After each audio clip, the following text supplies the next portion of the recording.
आज हम श्री महादेव शिव शंकर की पूजा करने के लिए एकत्र हुए हैं। शंकर जी के नाम से अनेक व्यवस्थाएं दुनिया में हो गई। आदि शंकराचार्य के प्रसार के कारण शिव जी की पूजा बहुत जोरों ने मनाने लगा और दक्षिण में तो दो तरह के पंथ तैयार हो, एक जिसको शैवाइट्स कहते हैं और दूसरे जो वैष्णवाइट्स कहते हैं। अब शैवाइट माने शिव को मानने वाले और वैष्णवाइट जो विष्णु को मानने वाले। अपने देश में विभाजन करने में हम लोग बहुत होशियार, भगवान के भी विभाजन कर डालते हैं और फिर जब उसको एकत्रित करना चाहते हैं तो और उसका विद्रूप रूप निकल आता है। जैसे कि एक अय्यप्पा नाम का नया निकल आया है मामला, वो बहुत गलत चीज है और उसमें ये दिखाया है कि विष्णु जी ने जब मोहिनी रूप धारण किया तो उनसे एक बच्चा पैदा हुआ शिव जी से। ऐसे कहीं हो सकता है? ऐसी गलत सलत बातें हमारे देश में बहुत निकल आती है और फिर उसी के अलग अलग संघ बन जाते हैं। कोई ना कोई बहाना झगड़ा करने के लिए मिल जाए तो हिंदुस्तानी बहुत खुश होते हैं। अगर उनके पास झगड़ा करने के लिए कोई चीज नहीं हो तो वो कोई ना कोई कल्पना से ही चीजें निकालते रहते हैं। सो ये दोनों ही चीज एक दूसरे से इस तरह जुटी हुई कि जैसे सूर्य से सूर्य के किरण, शब्द से अर्थ, चांद से चांद। माने ये कि जो सोपान मार्ग बना हुआ है जिसे हम सुषुम्ना नाड़ी कहते हैं, जो मध्य मार्ग, वो विष्णु का मार्ग है और उस मार्ग से ही हम शिव तत्व पे पहुंचते। तो जो मंजिल है वो है शिव तत्व की, शिव की, और जो रास्ता है वो विष्णु का बनाया हुआ है। इस रास्ते को बनाने में विष्णु ने और आदि शक्ति ने मेहनत की।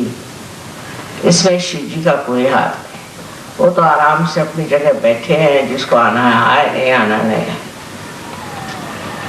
सो इस शिव तत्व को प्राप्त करने के लिए हमें इसी विष्णु मार्ग से जाना चाहिए और उसके लिए जो अनेक चक्र हैं उनको पहले ठीक करना चाहिए। जब ये चक्र ठीक हो जाते हैं तब हमारा विष्णु मार्ग खुल जाता है और उसी के साथ फिर हम धीरे धीरे ऊपर उठने लग जाते हैं। अब इन चक्रों के बारे में मैंने तो बहुत बताया था, पर हृदय में भी एक चक्र है जिसको हम कहते हैं लेफ्ट हार्ट। ये हृदय का चक्र नहीं है, ये सिर्फ एक तरह से हृदय जो है वो प्रतिबिंब है, रिफ्लेक्शन है महादेव का। शिव जी का स्थान तो सर से ऊपर है, बुद्धि से ऊपर, विचारों से ऊपर। ऐसे तत्व को प्राप्त करने के लिए सबसे पहले हमें इधर ध्यान देना चाहिए कि हमारा हृदय कितना साफ है। हृदय के अंदर हम अनेक तरह की गंदगी को पाते हैं। जैसे कि हम किसी से ईर्ष्या करते, ईर्ष्या करना, जैसे कि किसी ने आपके साथ दुष्टता भी की, आपको सताया भी हो, परेशान किया हो, लेकिन उससे ईर्ष्या करने से कोई फायदा नहीं। आपका हृदय अगर स्वच्छ है तो आपका जो आईना है जिसमें परमात्मा का प्रतिबिंब पड़ने वाला है वो साफ रहेगा। लेकिन आपके अंदर अगर ईर्ष्या तो वो साफ नहीं रह सकता और उसका प्रतिबिंब ठीक नहीं हो सकता। किसी से भी दुश्मनी मोल लेना, किसी के प्रति भी कुछ किसी तरह का हृदय में विष रखना या बुरी भावना रखना ये गलत बात है। इसीलिए ईसा मसीह ने कहा है कि सबको माफ करो। माफ करना अत्यावश्यक। और उनसे पहले भी और बाद में भी अनेक साधु संतों ने यही बात कही कि सबको माफ करो। जैसे ही आप माफ कर देते हैं वैसे ही महादेव ऐसी चीजों को अपने हाथ में ले लेते हैं। सबसे जो सूक्ष्म शक्ति है वो महादेव की शक्ति, और वो उसको फिर पूरी तरह से दंडित करते हैं, उसको पूरी तरह से पनिश करते हैं। ये महादेव जी का कार्य है, आपका नहीं। और इसलिए आप ईर्ष्या किसी से करना बहुत बुरी बात। पर सहयोग में भी मैं देखती हूँ कि ईर्ष्या बहुत, सहयोगियों को एक दूसरे से ईर्ष्या हो जाएगी। अब किसी को ट्रस्टी बना दिया, दूसरे को नहीं बनाया, उसको ईर्ष्या हो जाए। उसमें ट्रस्टी वस्टी में कुछ राम नहीं है, तो आप लोग जानते हैं सब झूठी बातें। माने ये डपोसला बनाया हुआ है, एक माया जाल फैलाया हुआ है, पर उसमें भी लोगों का दिमाग खराब हो जाता है। और दिमाग किसी का खराब होता है और दिल किसी का खराब होता है। अब मैं क्या करूं, मेरी खुद समझ नहीं आता है कि इतना बड़ा कार्य इतने देशों में चल रहा है, तो कोई ना कोई एक आदमी से तो संबंधित हो सकता है। हालांकि अब धीरे धीरे मामले साफ हो रहे हैं, पर तो भी आपको हैरानी होगी कि अब भी इसकी बड़ी चर्चा होती है, कौन लीडर है, कौन क्या। दूसरी बात, हमारे लिए एक हिंदुस्तानियों के लिए एक वरदान को कि ईर्ष्या जो है वो पैसों के मामले में हो जाती है। सहयोग में भी पैसों के मामले में बड़ी ईर्ष्या है। किसी के पास ज्यादा पैसा है, किसी के पास कम पैसा है। और सहयोग के कार्य करते वक्त भी लोग देखते हैं कि कितना पैसा किसको मिलता है, कौन कितना पैसा देता है। जिसका हृदय पैसे में उलझ गया वो सहयोग के काम के आदमी नहीं, क्योंकि उनके हृदय पे जड़वाद, मटेरियलिज्म छाया हुआ। किसी भी तरह के जड़वाद से अगर आप ग्रसित हैं तो आपका उद्धार होना बड़ा कठिन है। ये अपने देश की विशेषता है, परदेश में इतना नहीं देखा मैंने, पर यहाँ इसकी विशेषता है।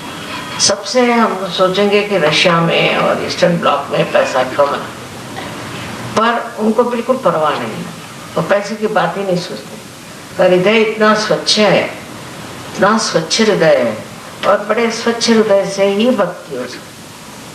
हम लोग तो जब प्रार्थना करते हैं तब भी हाथ पैर धोते हैं, नहाते हैं, पर हृदय का स्नान होकर के अगर हम प्रभु से ये कहें कि हमारे अंदर की ये जो गंदगियां हैं इसको तुम हटाओ और हमें स्वच्छ करो, तो ज्यादा अच्छा होगा।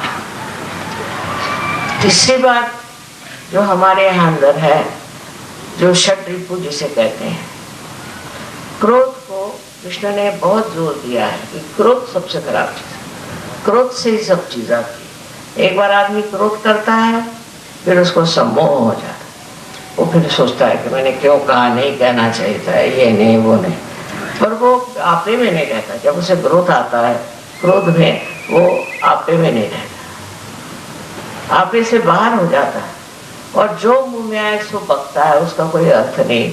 या इतने दिन की जो मैल अपने हृदय में समाये हुए हैं वो उसके मुख से निकलती है। इस क्रोध को बचाना चाहिए। ये किस लिए क्रोध आता है, इधर का चित्त दिया जाए कि हम क्यों क्रोध करते हैं। फिर कुछ लोग हैं वो व्यक्ति मात्र से करते हैं, कोई एक समाज मात्र से करता है। इस तरह से अनेक तरह से लोग क्रोध को करते हैं। ये क्रोध हमें अंदर क्यों आता है, इसलिए हम क्रोधित होते हैं, ये सोचना चाहिए। बहुत से लोगों ने मुझसे कहा कि माँ अगर आपके खिलाफ कोई कहता है तो हमें बड़ा क्रोध आता है। मुझे तो हंसी आती, अगर कोई मेरे विरोध में कहता तो सच कहती हूँ मुझे हंसी आती, क्योंकि इसमें कोई अर्थ ही नहीं मेरे विरोध में कहने की। ऐसी कौन सी बात है, मैं तो प्यार करने जा रही हूँ और मेरे विरोध में बोल रहा है तो अब करेगा। पर किसी किसी की बुद्धि टेढ़ी होती है तो उस पर दया करें, उसको सोचना चाहिए कि इतना महामूर्ख है। जो आदमी क्रोध में उतर जाता है उसके तरफ दृष्टि जो है वो अत्यंत शालीन होनी चाहिए, जिससे उसका भी क्रोध ठंडा हो सकता है। अपने देश में क्रोध करने वाले अनेक तरह के लोग हैं, उसकी संस्थाएं हैं जो सिर्फ क्रोध से इसको मार, उसको मार, इसको पीट, उसके पीट, और फिर सामाजिक तौर पर भी ये चीज बनती जाए। ये बड़ी भयानक चीज है, लोगों को मारना पीटना, फिर उसके दंड पर कोई सेना तैयार करना या कोई मारने पीटने वाली चीज तैयार करना, ये बड़ी भयानक है। हालांकि अगर अपने संरक्षण के लिए कोई आदमी ऐसी चीज रखता है तो उसमें इतना हर्ज नहीं, पर तो भी अगर वो परमात्मा का भक्त है तो उसको कोई जरूरत नहीं। ऐसा आदमी हमेशा संरक्षण, जिसको अंदर श्री महादेव का वास है, उनको कौन हाथ लगा सकता है, उनको कौन नष्ट कर सकता है। कुछ भी करो, कितना भी उनको सताओ, तो भी वो इंसान नष्ट नहीं, लेकिन जो उनको सताएंगे वही नष्ट हो जाएगा। जब इस बात का पूर्ण विश्वास आपके अंदर हो जाए कि जो आपको सता रहे हैं वही नष्ट हो जाएंगे, अपना दिल, अपना हृदय आप एकदम स्वच्छ हृदय में ही ये कार्य हो सकता है, क्योंकि शिव का स्थान हमारे अंदर प्रतिबिंब रूप है, और जो आईना स्वच्छ होता है उसी में उसका प्रतिबिंब पड़ता है। शिव जी का क्रोध एक ही बार होने वाला होता है, एक बार, ऐसा लोग कहते हैं, पर मैंने अनेक बार उनको क्रोधित होते देखा, क्योंकि उनका अधिकार है, उनका अधिकार है क्रोध करने का। अगर कोई आदिशक्ति के विरोध में कार्य करता है तो शिव जी का हाथ बड़ा लंबा है, कुछ भी करो वो मानते नहीं, वो ठिकाना ही कर देते हैं, क्योंकि वो जानते हैं कि आदिशक्ति जो है वो तो कुछ नहीं करेगी, वो तो किसी को दंडित नहीं करेगी, वो सबको माफ कर देगी। तब उनका हाथ इतना लंबा है कि जिसकी कोई हद नहीं, और जब वो हाथ चलता है तो फिर कोई नहीं रोक सकता। उनसे आगे कौन बोले, उनके आगे भी मर्यादाएं हैं जिसको आप उठा नहीं सकते, बढ़ा नहीं सकते। इस तरह से आपको समझना चाहिए कि अपने वैयक्तिक जीवन में सहयोग में आपको शिव जी का ही अनुसरण करना है, क्योंकि नहीं करोगे तो पहले चीज है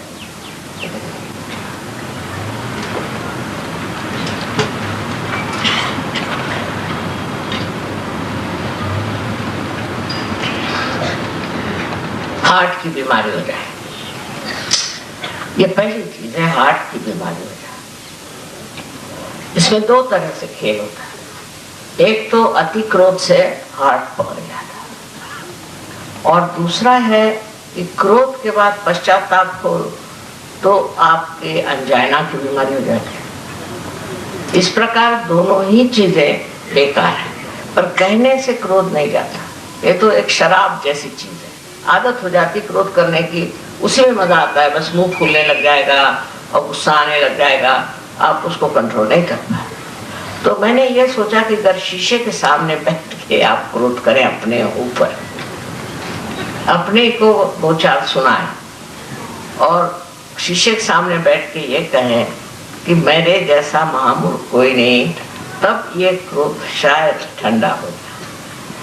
ये भी मैं शायद ही कह रही हूँ, क्योंकि कभी कभी ये समस्याएं इतनी उलझी होती हैं कि उसको सुलझाना बहुत मुश्किल है। आगे चल के देखा गया है कि जितना हम किसी चीज पर ध्यान देते हैं और उस चीज के ऊपर हम इसको कहते हैं रिएक्ट करते हैं, किसी ने कुछ कहा फौरन रिएक्शन हो, ये प्रथा ज्यादा विदेश में है। जैसे अब ये कारपेट बिछा, फौरन कह देंगे कि आई don't like it, I like it. ये कौन होते हैं आप कहने वाले? हर एक चीज को आजकल की फैशन है, I like it, I don't like it. हर एक आदमी जैसे कोई बड़ा भारी चिकित्सक है जो कहेगा कि मुझे पसंद है, मुझे पसंद नहीं। ये कहना ही नहीं है, ये कहना ही आपके आज्ञा का लक्षण है कि आप अपने को समझते क्या है कि आप उसको कहते हैं ये मुझे पसंद है, ये मुझे पसंद है। कोई भी चीज को पसंद ना पसंद करने का आपको कोई अधिकार नहीं। किसी बेचारे ने बढ़िया तरीके से, समझ लीजिए आपके लिए फूल दिया, तो आप कहेंगे साहब मुझे ये फूल पसंद है। उसके पीछे छिपी हुई उसकी भावना को आप इसलिए नहीं समझ पाते कि आपके अंदर शिव तत्व है। एक छोटी सी भी चीज हो, अगर किसी ने गरीब ने आपको दी है तो उसको आप अगर उसकी भावना को पीछे समझ नहीं पाते, किस प्रेम से वो चीज लाए। इसके लिए हमारे यहाँ सुदामा का उदाहरण दिखाया गया है कि वो एक कुरमुरे लेके पहुंचे थे उनके पास और उनका कितना मान श्री कृष्ण ने किया। कोई चीज जो प्रेम भाव से देते हैं वो ऐसा ही है जैसे कि एक शीशे को आप पारस पीछे से लगा दीजिए, चमक जाता है। ऐसी ही चीज है, अगर आपके अंदर भावना बहुत सुंदर हो, अच्छी हो, पर पैसा नहीं हो, तो आप कोई छोटी सी चीज भी उनको लेकर दे दें तो दूसरे को सोचना चाहिए आहा क्या बढ़िया चीज। किंतु इस भावना से मनुष्य के अंदर एक सूक्ष्म दृष्टि प्राप्त होती है, जिसको कहना चाहिए कलात्मक, जिसमें कला का प्रादुर्भाव होता है, जिसे कला दिखाई देती है। तो आप समझते हैं कितनी कलात्मक चीज है। ये कला है प्रेम की कला, ये प्रेम की कला है। इस कला से आप देख सकते हैं कि इस मनुष्य में इतना प्यार है, कितना मोहब्बती है, कितना प्रेम करने वाला है, कितना सज्जन है, कितना अच्छा है। जब आप ये चीज देखना शुरू करेंगे तब आपकी नजर अपने ऊपर जाएगी और आप ये सोचेंगे कि मैं क्या हूँ, मुझ में इतना प्यार है, मुझ में ये सज्जनता है, मुझ में ये अच्छाइयाँ हैं कि मैं ऊपरी जबानी जमा खर्च कर लिया और लोगों को भुलावे में डालता। वास्तविकता हम अपने ही को भुलावे में डालते हैं। जब हम गलत काम कर रहे हैं, गलत तरीके से रह रहे हैं, जब हमारे जीवन में पूरी तरह की गलत धारणाएं बनी हुई हैं, तो हम किसी को भी सुख नहीं दे सकते और अपने को तो बिल्कुल ही नहीं दे सकते। इसलिए स्वार्थ की दृष्टि से भी, स्वार्थ शब्द बड़ा सुंदर है, स्व का अर्थ जानना चाहिए। स्व माने आत्मा, उसका आप अर्थ जाने। अर्थ जानने के लिए शिव जी की पूजा लोग करते हैं, पर मैंने देखा कि शिव जी की पूजा करने वाले लोग बड़े गुस्से वाले, बड़े क्रोधी, बड़े कंजूस और न जाने क्या क्या होता है। शिव जी जैसे दाता कोई नहीं, शिव जी जैसे प्रेम करने वाला, जो ये प्यार का स्रोत है, जो आज बह रहा है, ये शिव जी के चरणों की लीला है। उन्हीं के वजह से ये कार्य हो रहा है कि मनुष्य प्यार में डूबा जा रहा है। सहयोग के बाद, सहयोग के बाद जब आप स्थिति वो हो जाती है तो आप जीवात्मा कहना चाहिए, या आप अटेंशन जो है, चित्त जो है, वो शिव जी के चरणों में लीन हो जाता है। और शिव जी के चरणों में लीन होते ही क्या होता है कि आपके अंदर जो पंच तत्व के गुण हैं वो भी बिल्कुल सूक्ष्म हो जाते हैं। मैंने आप लोगों से पहले 4 तत्वों के बारे में बताया था, पर 5वां तत्व जिसे कि ईथर कहते हैं अंग्रेजी में, उसके बारे में नहीं बताया, अपने आकाश कहते हैं। आकाश तत्व का ये है कि जब मनुष्य सूक्ष्म स्थिति में जाता है तो उस सूक्ष्म आकाश को भी प्राप्त करता है। वो आकाश जो कि ईथर को चला, उस आकाश को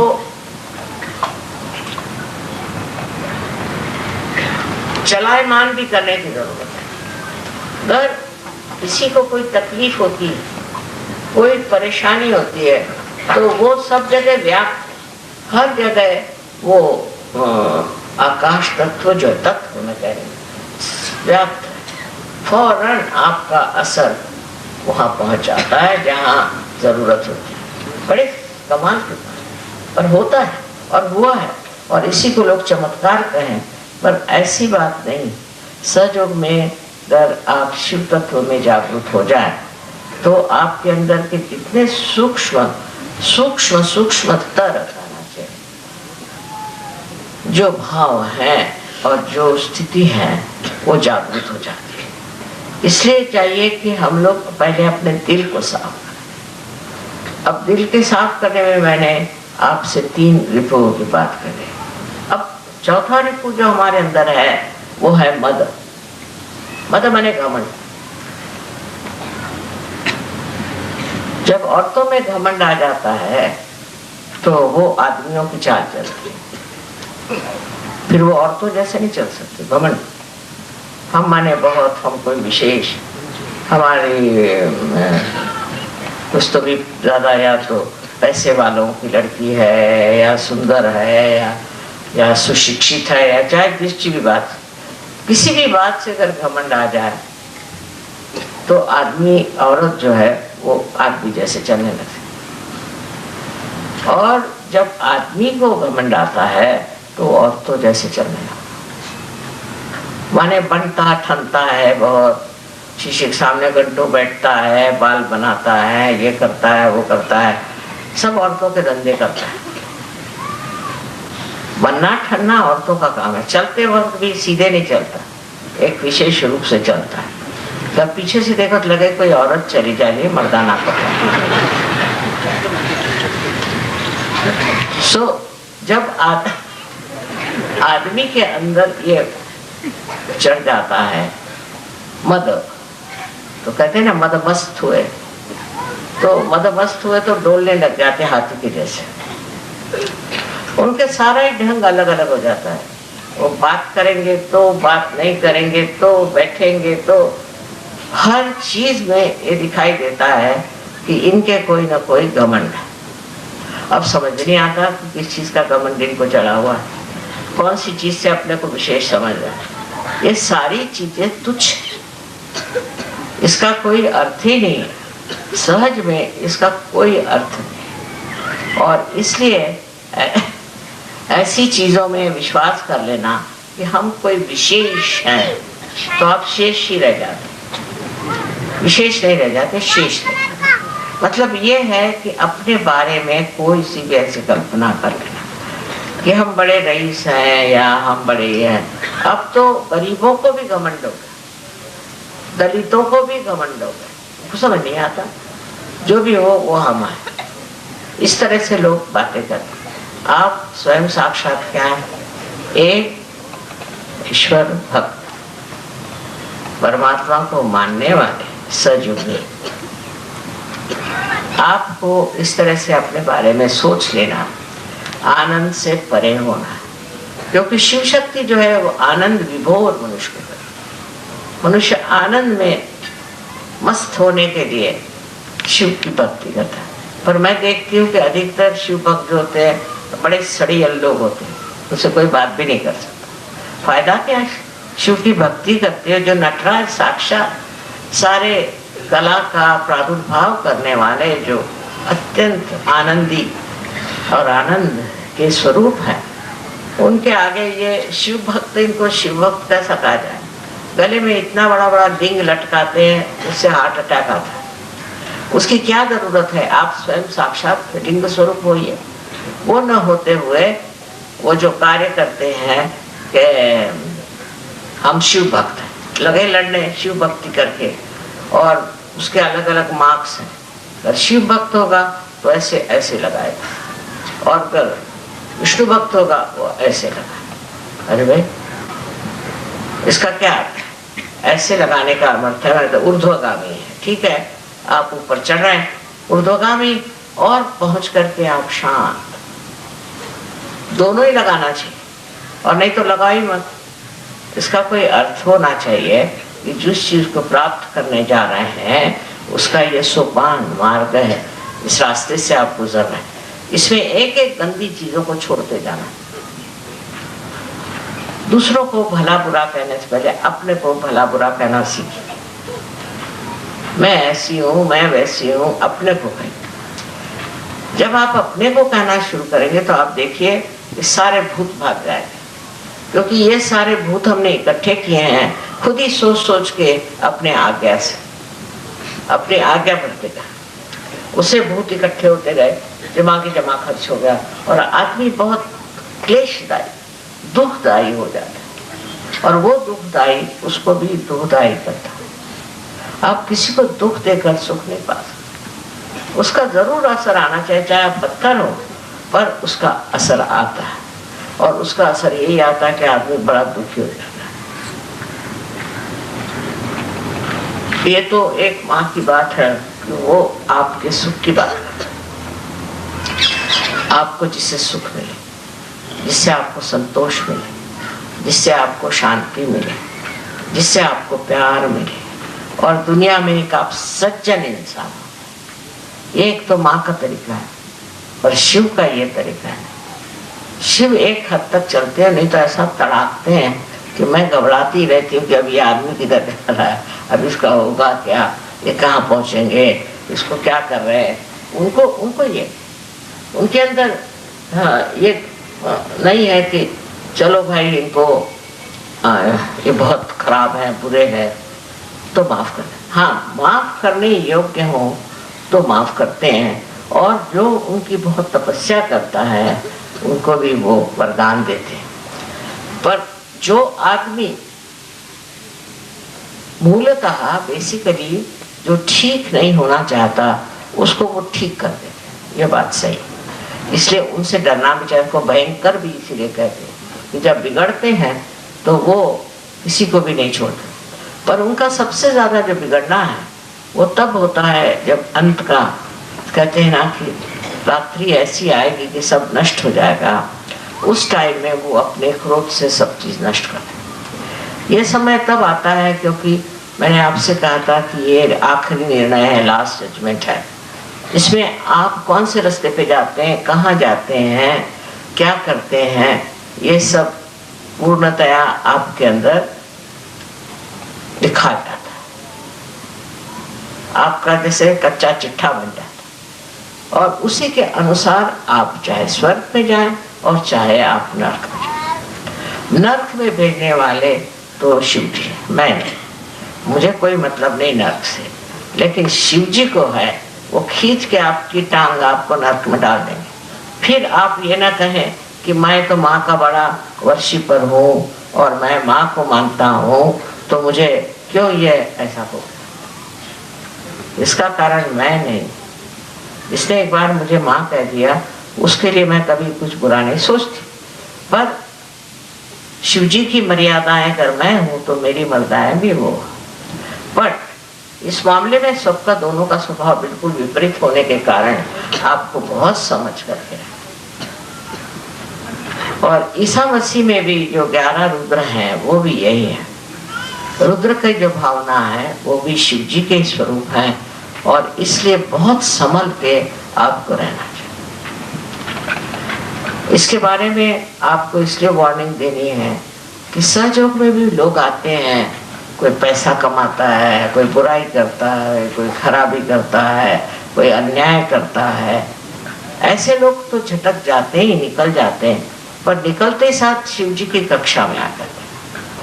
फिर मुझे खबर आती कि वो बैंकरप्ट हो गए, वो ऐसा हो गया, वैसा हो गया। मैंने कहा भैया आप मुझे मत बताओ। जब वो खुद ही छोड़ के भागे अपने संरक्षण से तो उसे कौन बचा सकता। इसलिए आपको चाहिए कि आप अपना संरक्षण शिव में खोजें। माँ में तो है ही संरक्षण, लेकिन शिव में खोजना चाहिए। उसके लिए ये जो मैंने अभी आपको बताया है कि 5 चीजें, इन 5 तत्वों में जो सूक्ष्म चीज है उसको प्राप्त करना, और उसको प्राप्त करने के लिए आपको ध्यान करना जरूरी है। जो लोग ध्यान करते हैं वो अलग ही दिखाई देते, और जो लोग ध्यान नहीं करते वो अलग दिखाई देते, इसमें कोई शक नहीं। अब जो लोग ध्यान करते हैं पर ध्यान में मन नहीं, ध्यान में प्रवृत्ति नहीं, ध्यान की समझ नहीं, ध्यान में सूझबूझ नहीं, और उसके प्रति एक आलस्य, तो वो ध्यान फलीभूत नहीं होता, उससे कोई फायदा नहीं होता। ऐसा ध्यान हो कि जिससे अंग अंग आपका जो है वो खुश हो जाए, जिससे आनंद की वर्षा हो। शिव जी का पहला और महत्वपूर्ण जो हिसाब किताब है वो यह है कि वो आपको आनंदित करते हैं, पुलकित करते हैं। उनके नामस्मरण से ही मनुष्य को आनंद मिलना चाहिए, पर उसके अपोजिट होता है, उसके विरोध में ही लोग रहते हैं। जो होना चाहिए वो नहीं होता। ये मुझे बड़ा आश्चर्य होता है कि जिनको हम शिव के भक्त समझते हैं वो इस कदर सूखे रूखे कैसे हो सकते, हो ही नहीं सकते। इसमें एक कारण और भी कि जो बहुत ज्यादा कार्य में रत रहते हैं, बहुत वो राइट साइडेड हो जाते हैं। जब वो राइट साइडेड बहुत हो जाते हैं तो शिव से वंचित हो जाते हैं, शिव से हट जाते हैं और शिव फिर अपना असर दिखाते हैं। अब आपको पता है कि शिव जी की बहन सरस्वती, जो सरस्वती की पूजा करते हैं, माने जो पढ़ते हैं लिखते हैं, ये सब ज्ञान व्यान इकट्ठा करते हैं और इसके अलावा कला में बहुत रुचि रखते हैं, ऐसे जो लोग कला की और जिनकी रुचि है, ऐसे लोग जो हैं जो सरस्वती की पूजा करते हैं, उनकी वंदना करते हैं, उनको सबसे पहले ये जानना चाहिए कि ये शिव जी की बहन है। और आप जानते हैं बहन का रिश्ता बड़ा जबरदस्त होता है। अगर आप इनकी बहन की कहीं प्रवंचना करें या उससे कोई बुरे गुण ले लें या बुरी बातें करें, जैसे कि बहुत से लोग हैं गंदी गंदी किताबें लिख देते हैं, बहुत से लोग हैं जिनके पास ज्ञान है उसको उल्टा सीधा कर देते हैं, ऐसे लोगों पे शिव जी का हाथ बड़े जोर से पड़ता है, क्योंकि उनकी बहन जो है वो बड़ी महत्वपूर्ण है और उसकी प्रवंचना करना माने बहुत ही बड़ा गुनाह है, उनकी दृष्टि में बहुत बड़ा गुनाह है। और आदिशक्ति के लिए भी उनका बहुत कड़क नियम है, इसमें कोई शक नहीं। जरा इसको देखिए नहीं निकल रहा है।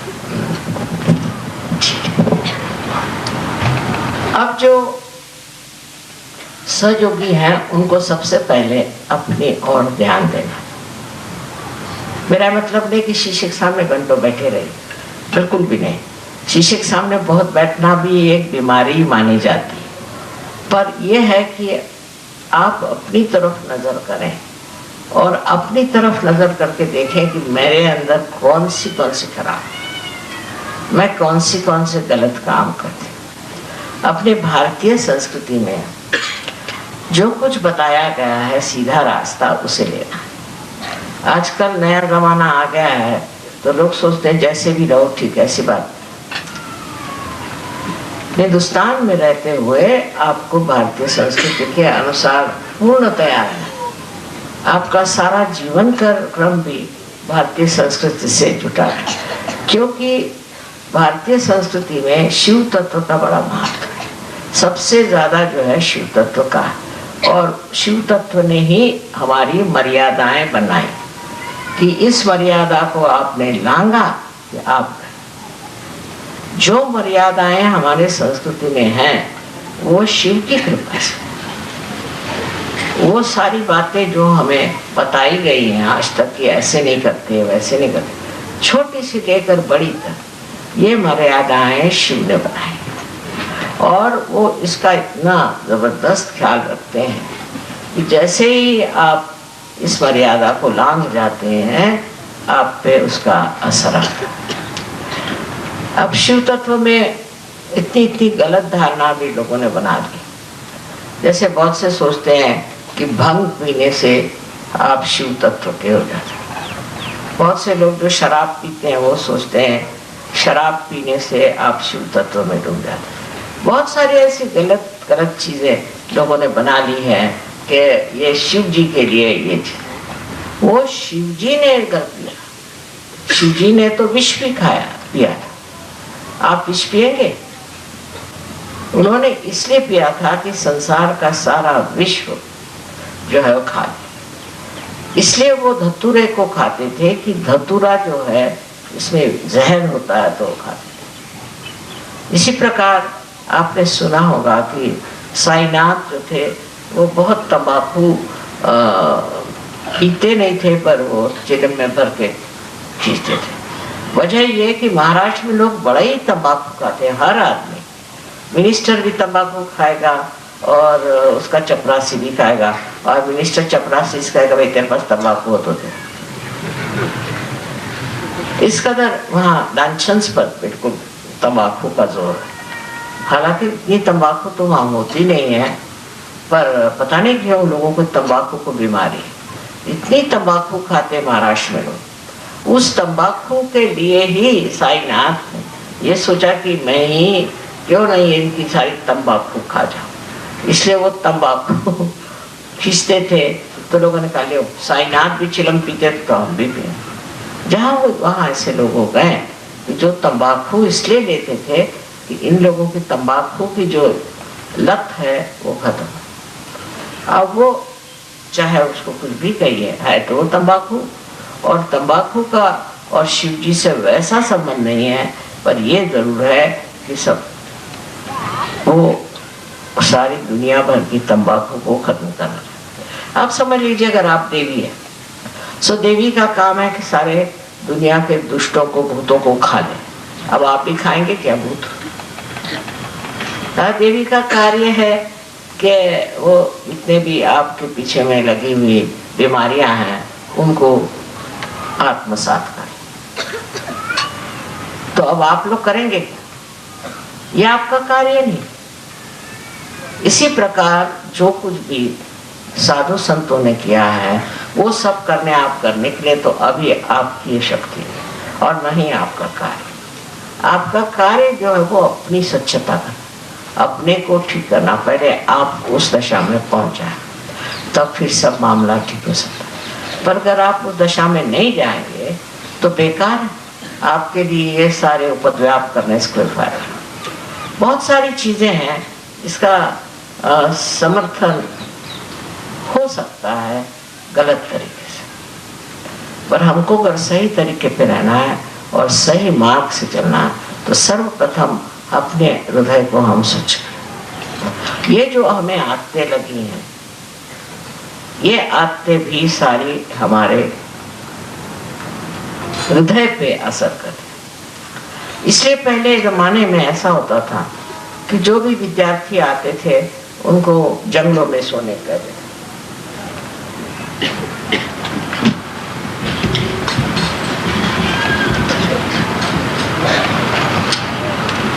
वो जंगलों में रहे जहाँ सांप, बिच्छू, बकरियां सब लगे, वहीं रहो।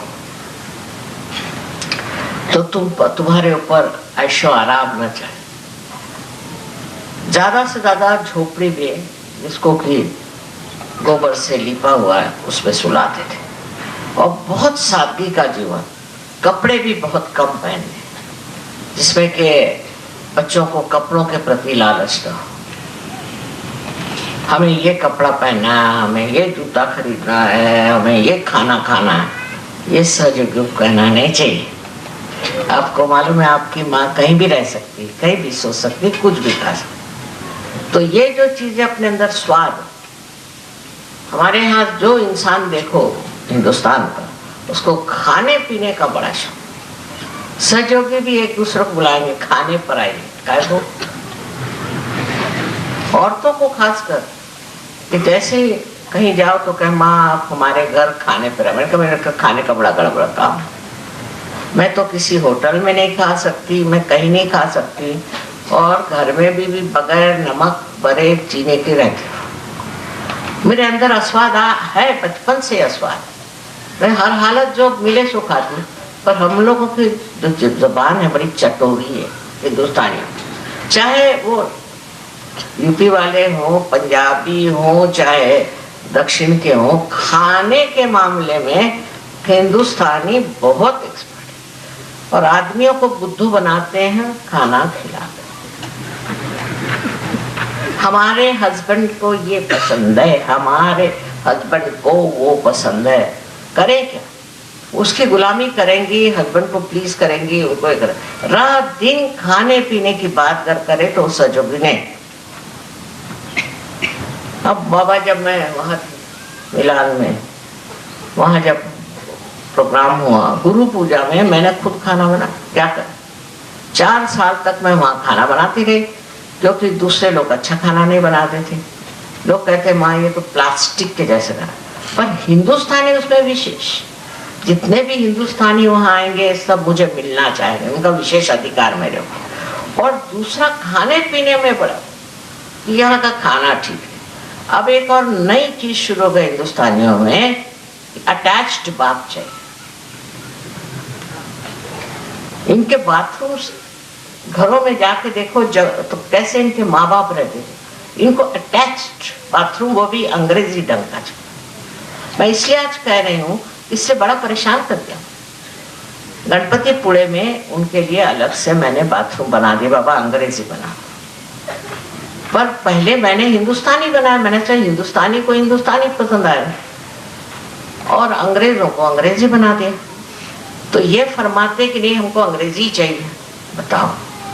मैंने कहा यहाँ अभी स्ट्राइक शुरू हो जाएगा। मैंने कहा लोटा लेके जंगल में जाओ, यही तुम्हारा इलाज। सालों भर ऐसे जाते रहे और अब बड़े साहब हो गए हैं अटैच्ड बाथरूम के लिए। तो बेचारे अंग्रेजों ने, जो परदेसी फॉरेनर्स के बेचारों ने कहा माँ हमें तो हिंदुस्तानी अच्छा लगा, क्योंकि बड़ा साफ, हमें आप हिंदुस्तानी दे दो। तो मैंने अदल बदल दिया, तो बड़े खुश हिंदुस्तानी के अटैच्ड बात मिल गया। शर्म करनी चाहिए, सहयोगियों को ऐसी बातें करते हुए शर्म करनी चाहिए। आपके बाप दादे तो लोटा लेकर के जाते थे और आपको ये क्या शौक, आपको कोई बीमारी है, कोई तकलीफ है? और मुझे एक आफत में डाल दिया था, पर एक तरह से मेरे दिमाग में बात आ गई कि चलो भाई तुम ये लो और तुम। इस तरह से बहानेबाजी और ये करना, ये हिंदुस्तानी हो गए। अब आपको और हैरानी होगी कि जो लोग कबीला आते हैं सब लोग सबके साथ रहते हैं, बहुत रईस लोग हैं, जो मोटरे हैं, सब है, लेकिन वो सब पेंडॉल में सोएंगे। पर हिंदुस्तानी अपने लिए एक स्पेशल जगह होगी, होटल में रहेंगे, मोटरों में घूमेंगे, कोई भी तरह की जरा सी भी उनमें त्याग नहीं, त्याग करना सीखा ही नहीं। आजकल हम मॉडर्न क्या हो गए मेरी समझ में नहीं आ। अब इन लोगों को घरों में नौकर नहीं, तो ये लोग अटैच बात इसलिए नहीं रखते, एक ही रखते, बाबा सफाई करना पड़ता है। आप लोगों के नौकर चाकर हैं तो चलो 10-10 बाथरूम रख लिए, पर ये सब आते आपको अपने स्वयं के शक्ति से दूर ले जाए। फालतू चीजों में आपका ध्यान जाना, फालतू बातों में आपका हाथ जाना, ये सब आपको एक बहुत ही सर्वसाधारण मनुष्य बना रहे हैं। औरतों के आजकल चला हुआ है कि ब्यूटी पार्लर में जाएंगे, शक्ल तो वही रहती है, वहां पैसा खर्चा करेंगी, वहां ये करेंगी, वहां ये करेंगे। हमारे पूना में तो ब्राह्मणों की औरतें स्लीवलेस पहनेंगी, काला चश्मा लगाएंगी और वो मोपेड पे बैठ के घूमेंगे, समझ में? पूना में, जो कि पुण्य पटना है, ये क्या पुण्याई का इंतजाम है? इस तरह से हम लोग विदेशी चीज को ले रहे हैं बगैर सोचे कि इसमें शिव का तत्व कितना है। शिव को देखो, रंग अड़ंग बैठते हैं अपने ऐसे, वो अपने बारात में भी एक नंदी पे बैठ के गए। नंदी क्यों? क्योंकि नंदी उनका शिष्य है, वो जो बोलेंगे उसमें गर्दन हिलाता है, कुछ भी बोले उनको, इसलिए नंदी उनका सबसे प्यारा शिष्य। अब इस पे बैठ के वो वहां पहुंचे विवाह करने, तो पार्वती जी को तो कुछ ऑब्जेक्शन नहीं था, पर उसके भाई साहब जो विष्णु थे वो जरा कुछ घबरा के क्या चला रहा है, दूल्हा में। मेरा मतलब नहीं कि ऐसे दूल्हे आप बन के जाइए, ये मतलब नहीं, पर तो भी उसमें भी ताम झाम दुनिया भर की चीजें करा करके और खर्चे में डालने से फायदा। समझदारी, समझदारी आपका अलंकार, हर चीज को मान्य कर लेना, हाँ ठीक है, जो भी है ठीक। खाना ठीक है, अब वो किसी के यहाँ खाना खाना जाएंगे और उसकी बुराई करते रहे, मुंह पे नहीं करे घर पे आके करेंगे, क्या खाना बनाया, किसी के अच्छा खाना बनाओ तो बीवी कहेंगे वैसे तुम बनाओ। सारे इसको जिह्वा लौलुप्य संस्कृत में कहते हैं, हिंदुस्तान में बहुत ज्यादा, हद से ज्यादा, और इसको कुछ कम करना चाहिए। ये लोग आपका खाना खाते हैं, मैंने कभी नहीं सुना किसी ने शिकायत। हालांकि इन लोग का अंग्रेजी खाना तो कोई खा नहीं सकता, आप लोग भी।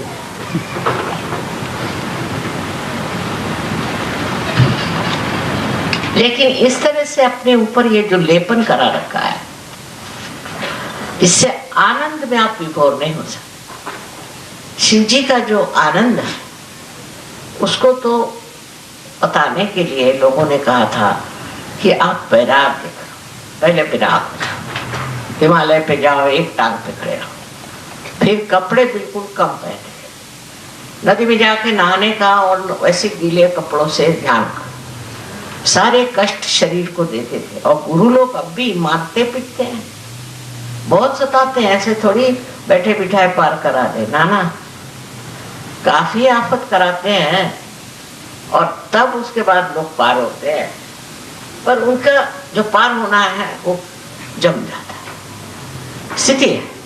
और आप लोगों को ऐसे ही प्यार करा दिया, अब वो बाकी के पीछे की चीजें तो चल ही रही सर,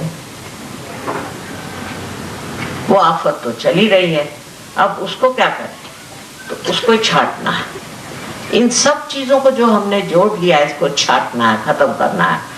और उसको उपद्रव करने की जरूरत नहीं, कि कोई बैराग्य लेने की जरूरत नहीं, घर द्वार छोड़ने की जरूरत नहीं, किसी भी तरह का द्राविड़ी प्राणायाम कहते हो करने की जरूरत नहीं। पर एक चीज जरूर है, एक चीज जरूर है कि अपना ये कम करना चाहिए, कम करते जाना, धीरे धीरे कम करना। अस्वाद अंदर आना चाहिए, बहुत जरूरी है। अस्वाद एक बड़ी भारी चीज है। लोग बहुत नाराज होते थे, अगर खाना उनके समझ में नहीं आया तो थाली फेंकेंगे, कहीं मारेंगे पीटेंगे नौकरों को, पता नहीं क्या। अगर आपके अंदर अस्वाद आ जाए तो बहुत हलवाइयों की दुकानें भी बंद हो जाएंगी मेरे ख्याल। बहरहाल मेरा कहने का मतलब यह है कि शरीर का माध्यम नहीं रखना, शरीर के लिए कंफर्ट है। समझ लीजिए अगर आप पलंग पे सोते, जमीन पे नहीं सो सकते, तो 10 दिन जमीन पे सोइए, कैसे नहीं सो सकते। अपने शरीर को अपना गुलाम बनाए बगैर नहीं, अपने कंफर्ट की बातें जो है वो खत्म करें। बहुत से लोग हैं वो बस से नहीं चल सकते, क्योंकि वो मोटर से जा सकते, फिर इसकी मोटर मांग, उसकी मोटर मांग, इसमें बैठ, उसमें बैठ, पर कोई भी ये नहीं सोचेगा चलो आज बस से चल के क्या होता है। और पहले तो बस भी नहीं थी, लोग चलते ही थे। हम जब स्कूल में पढ़ते थे 5 मील रोज सवेरे चल के जाते थे, हमारे घर में मोटरें थी, सब कुछ, ये माँ बाप थी हमारे, पर हम खुद बहुत शौक थे, पैदल चलो, और जूते नहीं पहनते, चप्पल नहीं, हाथ के लेके चलते, क्योंकि वाइब्रेशंस की वजह से अच्छा था जमीन पे चलना।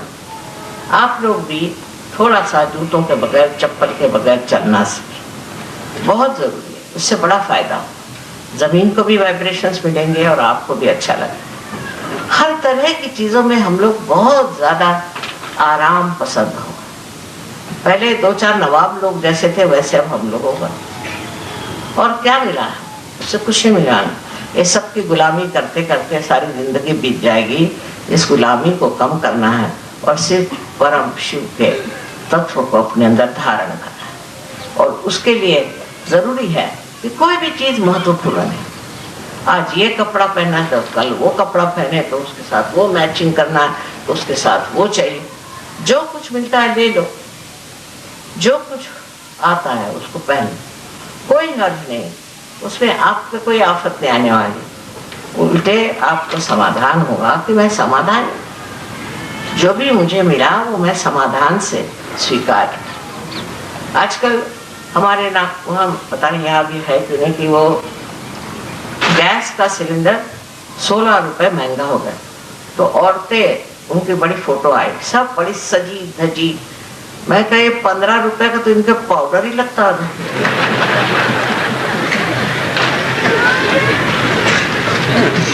ये लोग कहे कि ये वो जा रहे हैं कि हम जा रहे हैं अब स्ट्राइक पे, काहे के लिए? क्योंकि 15 रुपए बढ़े और तनख्वाहें आपकी इतनी बढ़ गई, वो किसी को नहीं दिखाई। हम अपने सर्वेंट को पहले मतलब कुक को 20-25 रुपए देते थे, आज 2,500 रुपए। अब वो भी शिकायत करेगा, उसको कपड़े भी मिलते हैं, सब मिलता है। कितनी भी तनख्वाह बढ़ जाए तो क्या दाम नहीं बढ़ेंगे? जहाँ तनख्वाह ज्यादा मिलती वहां दाम बढ़ते हैं। वो सोने की बताते ना कि जब लंका में आप सोने की ईंट मिलती, एक साहब गए सोने की ईंट लेने, तो देखा क्या कि एक दिन उन्होंने काम किया तो उनको 2 ईंटें मिली।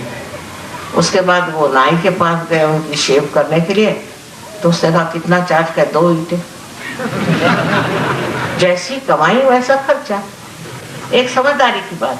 तो लग गए उसी के पीछे में कि वहां महंगाई हो गई, ये हो गया। मुझे मेरे तक शक आता था, मैं तनख्वाह कितनी बड़ी तुम्हारी, बहुत बहुत बड़ी, फिर तुम्हें महंगाई का रोना कैसे? जब तनख्वाह बढ़ेगी तो महंगाई होनी है। आपकी तनख्वाह तो बढ़ जाए और महंगाई न हो, ऐसा कैसे हो सकता? ये सर्वसाधारण चीज है, अगर हमें आ जाए तो सामाजिकता में भी हम शिव का तत्व है। अब गांधी जी जैसे थे, बड़े जबरदस्त था, उनके साथ मैं थी, आश्रम में रहते थे, मुझे कुछ नहीं होता था, पर सब लोग रोते थे क्योंकि उनका था कि सबके बाथरूम साफ करो, सब मेहमानों के, सब। वो जमादार नहीं था, और अपने कपड़े खुद दो, अपनी थाली खुद दो, और खाने में सब खाना बॉइल, उसके ऊपर सरसों का तेल आप ले सकते। अब बताइए कितने लोग हिंदुस्तानी खा सकते हो खाना? बस 2-3 दिन रहते थे और भाग जाते थे, ये हालत थी। अब आप लोगों को भी थोड़ा अस्वाद सीखना चाहिए। अब अस्वाद के लिए ऐसा है, मेरे पता नहीं कैसे छूटता है, पर आप अगर खाना थोड़े दिन उबलाई खाए तो कैसे क्या रहेगा।